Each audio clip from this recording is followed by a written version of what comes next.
E nesse domingo de clássico entre São Paulo e Santos, eu bato um papo com um dos mais vencedores goleiros da história do futebol do Brasil, campeão brasileiro pelo São Paulo, campeão paulista, campeão gaúcho pelo Colorado, campeão brasileiro pelo Flamengo, campeão do mundo pela seleção brasileira também em 1994 e hoje um bem-sucedido empresário de jogadores de futebol, Gilmar Rinaldi. Boa tarde, mas que prazer tê-lo aqui no programa Pai Querer Futebol Memória. Tudo bem, Gilmar?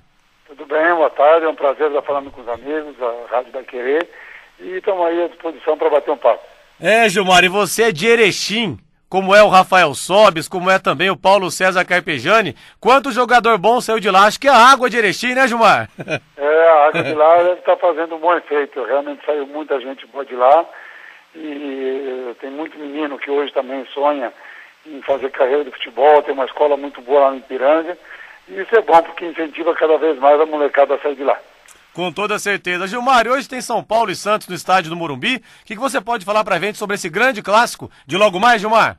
Bom, é um jogo que sempre vai ter muita atenção, independente da condição dos dois times, a atração sempre é muito grande.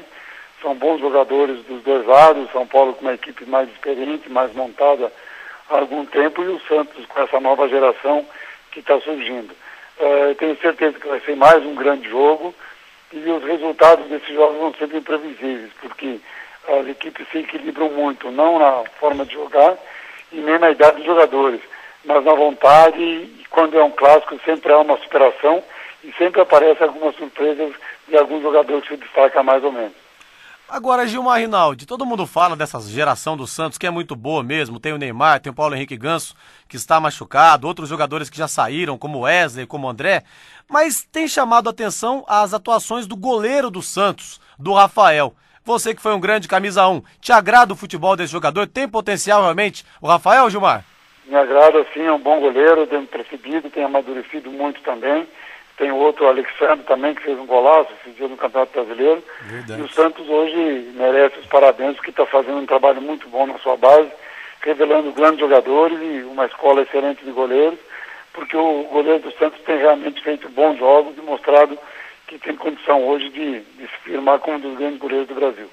Agora, Gilmar Rinaldi, tem algum jogo em específico entre São Paulo e Santos que você se lembre mais, que você tenha atuado, Gilmar? Olha, eu fiz vários jogos importantes contra o Santos, mas tem um que tem um fato interessante, porque eu tive na minha vida 2 expulsões, e uma delas foi contra o Santos. Um jogo no Morumbi, um jogo muito difícil, o Zé Sérgio era o ponta esquerda do Santos, e na época nós jogávamos com a linha de zagueiros um pouco mais adiantada, eu ficava como um líbero. E numa das bolas lançadas do Zé Sérgio, um lançamento, ele era muito rápido, como eu percebi que não conseguiria chegar, até ele lá de fora da área, eu puxei a camisa dele e tive a minha primeira expulsão. E como tudo na vida, a primeira vez sempre marca. Mas aquela época, aquele grande time do São Paulo de 85, Oscar e Dario Pereira na sua frente. Era mais fácil jogar com uma zaga daquela, fora Miller na ponta, Sidney, Careca. Que geração abençoada aquela do São Paulo também, né, Gilmar? O time era muito bom, aquele time teve 7 jogadores convocados para a seleção, 6 da brasileira, 1 da seleção uruguaia, que era o Dario. Era muito gostoso jogar, uma zaga muito segura e uma equipe ousada, porque nós encurtávamos o campo mesmo, o Dario e os caras jogavam praticamente na linha do meio do campo e eu fazia um papel de líder. E era um time que dava gosto de jogar mesmo, foi chamado dos Menudos no Morumbi, que tinha alguns veteranos, que era o meu caso, dos caras do próprio Dario. Mas, Gilmar, 86, aquele título brasileiro do São Paulo, talvez tenha sido seu grande momento com a camisa do São Paulo. A final foi em 87, no dia 25 de fevereiro. São Paulo 3, Guarani 3, decisão por pênaltis, você pegou um pênalti também. Enfim, um jogo maravilhoso. Eu entrevistei já os 3 jogadores que estiveram ativamente envolvidos no gol do Careca 2 minutos do final da prorrogação. O Wagner Basílio, o Pita, que sabe Deus como, ganhou do Ricardo Rocha de cabeça, e o Careca, que fez o gol. Mas eu já ouvi falar o seguinte, que você estava tão cansado de bater tiro de meta, que nem força nas pernas, mas você tinha. Você rolou a bola pro Wagner Basílio e falou assim, passa pro Careca que ele resolve. E realmente o Careca resolveu. Você chegou a dizer isso mesmo pro zagueiro São Paulino, ou isso é lenda, Gilmar?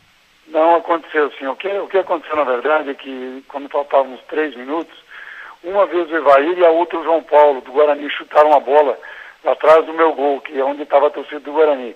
E estava muito difícil para chegar, eles estavam jogando algumas coisas, é claro, estavam tentando ganhar tempo e esperar o jogo terminar.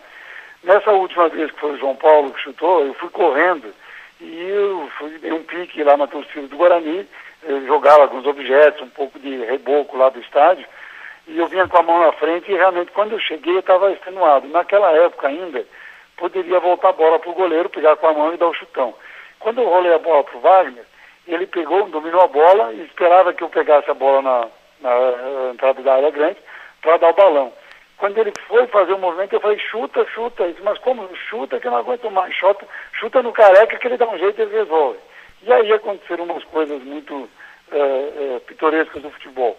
O Pita, que era um excelente jogador, um craque, mas que não tinha como especialidade o cabeceio, ganhou de cabeça do Ricardo Rocha, que aí sim é um especialista do assunto, e fazendo um passe maravilhoso, caindo no pé do maluco, como o Careca, que nem pensou em dominar a bola ou teve medo de perder o gol.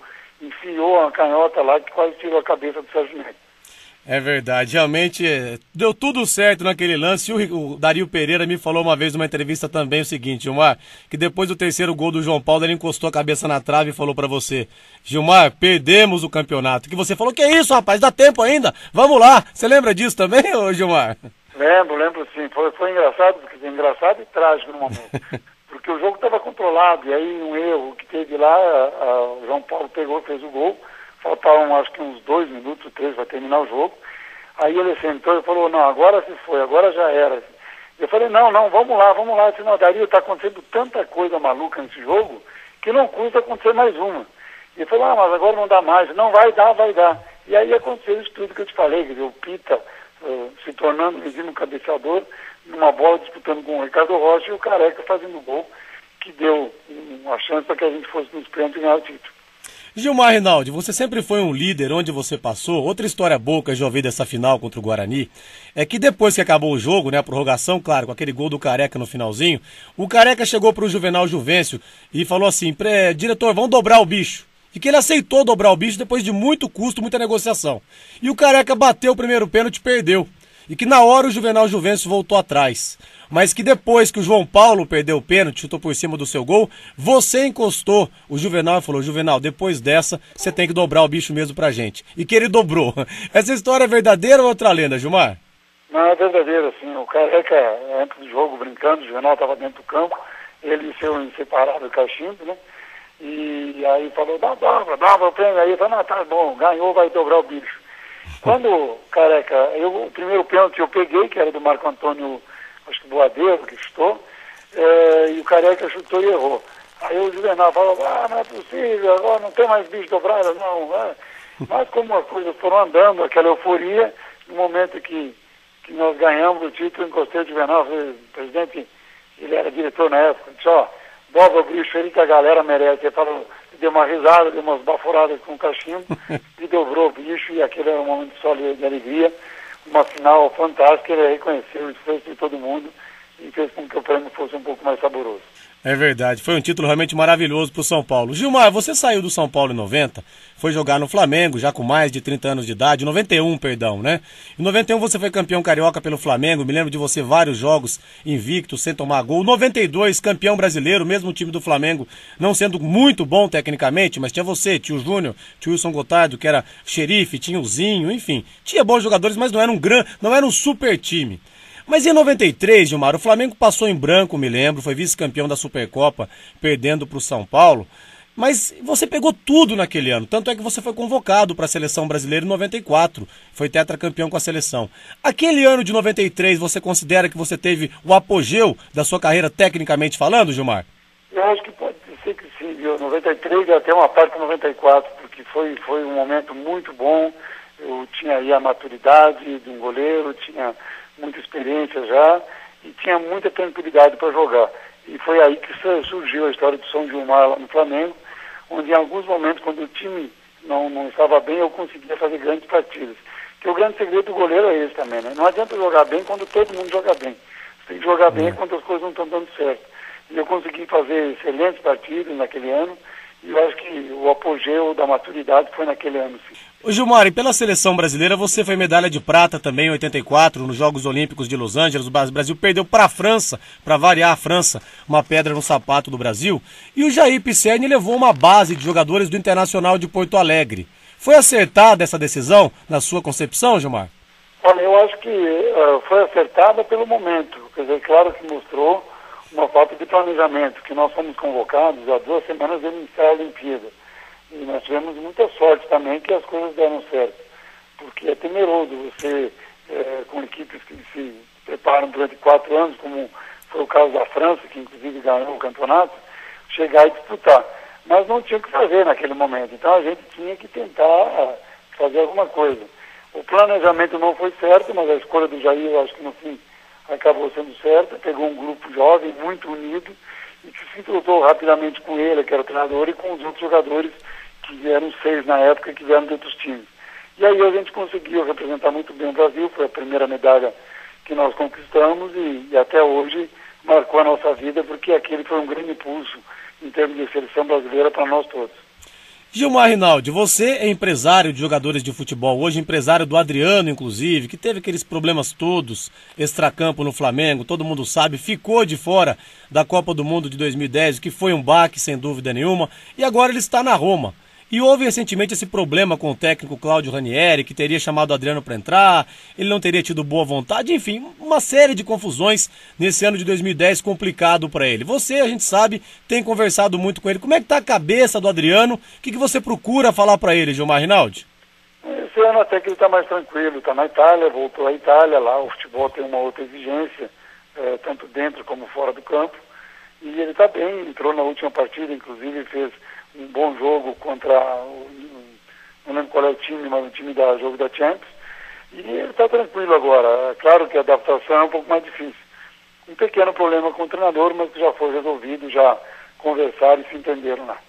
Ele é um dos maiores atacantes do mundo. A cabeça do Adriano, então, tá legal, tá disposto a fazer um ótimo restante de temporada, tá com saudade do Brasil. O que ele tem dito para você nesse sentido, Gilmar? Não, parece que ele está muito bem, viu? O que eu tenho sentido, ele está muito bem, não está com saudade de voltar agora, está sabendo do empenho que ele tem que ter para ter sucesso novamente no Campeonato Italiano, e eu tenho certeza que esse vai ser um ano bem melhor. Outro jogador que a gente sabe que você agencia é o André Dias, em São Paulo, que está jogando na Lazio da Itália. Ouvi falar muito que o André Dias está querendo voltar. Isso procede, Gilmar Rinaldi? Não, foi no início do ano, quando ele foi para lá, ele teve... A esposa dele estava grávida, uma gravidez um pouco complicada, de gêmeos. Ele estava muito preocupado e pensou em ficar mais próximo aqui. Mas agora ele está totalmente adaptado, os filhos já nasceram, acabaram de viajar, inclusive, para a Europa para ficar com ele. E agora ele está muito bem adaptado e não quer sair de forma nenhuma da Itália. Pelo contrário, já me pediu para ver se eu consigo prolongar o contrato dele. Gilmar Rinaldi, para a gente finalizar, a gente sabe que você garimpa jogadores no Brasil inteiro. Tem algum nome que você possa falar, que você possa contar pra gente, que você acredita que vai explodir aí no intervalo de uns 2 anos, Gilmar? Olha, assim, em tão pouco tempo não, mas tem alguns garotos aí que eu vejo umas partidas de vez em quando, na Sub-15, Sub-17, que tem um potencial muito grande. Mas vai depender muito deles mesmo de dar essa sequência para conseguir se firmar, né, na época da transição.